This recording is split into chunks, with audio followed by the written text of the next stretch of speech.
प्रिय भाइयों और बहनों, जिस तरह परमेश्वर ने अपने सभी कार्यों से 7वें दिन विश्राम किए, उसी तरह मानव जीवन में काम और विश्राम की लय या ताल होती है। प्रभु का दिन या रविवार किसी को अपने पारिवारिक, सांस्कृतिक, सामाजिक और धार्मिक जीवन के लिए पर्याप्त आराम का आनंद लेने में मदद करती है। प्रत्येक ख्रिस्ती भाई या बहन को पवित्र मिस्सा में भाग लेना चाहिए। ईश्वर के वचन को पढ़ने, दयालु कार्य करने, बीमारियों के घर जाकर प्रार्थना करने और अन्य प्रार्थनाएं करके रविवार का दिन बिताना चाहिए। आइए हम सही तरीके से इस रविवार को बिताएं। आज का पहला पाठ नीति वचन की किताब से लिया गया है और यह हमें बताता है कि एक अच्छी पत्नी परिवार के लिए एक आशीर्वाद है। वह गहनों से ज़्यादा कीमती है।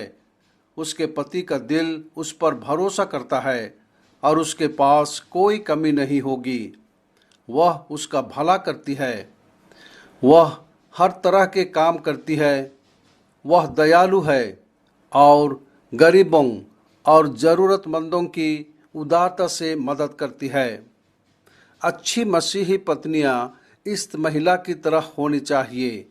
पत्नियों को पति, बच्चों और परिवार से प्यार करना चाहिए। उसे कड़ी मेहनत करनी चाहिए, परिवार को प्रेम के साथ एकजुट रखनी चाहिए और ईश्वर को प्यार करना चाहिए।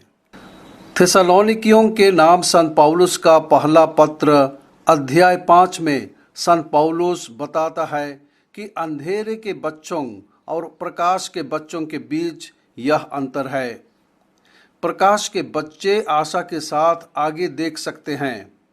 अंधेरे के बच्चे प्रभु के दिन के लिए निराशाजनक रूप से तत्पर हैं।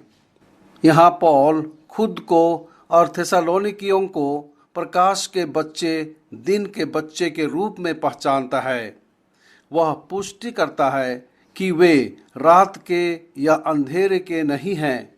थिस्सलुनीका के लोग आध्यात्मिक मामलों के बारे में एक बार अंधेरे में थे क्योंकि वे यीशु को नहीं जानते थे, लेकिन पवित्र आत्मा सुसमाचार का प्रकाश उनके दिलों में लाया। यीशु उनके जीवन में ज्योति लाया। अभी वे ज्योति के पुत्र बन गए।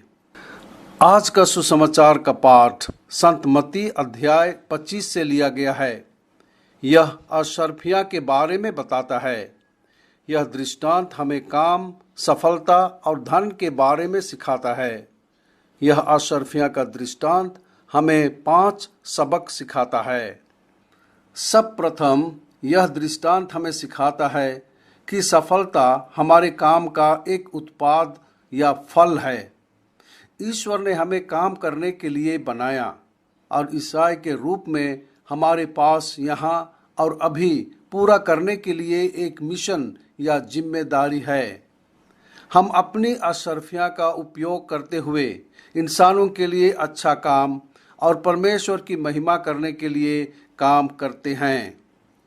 दूसरी बात, दृष्टांत हमें सिखाता है कि परमेश्वर हमेशा हमें सब कुछ देता है। परमेश्वर हमसे उम्मीद करता है कि हम अपनी अशरफिया का अच्छी तरह से उपयोग करके वापसी कर सकते हैं।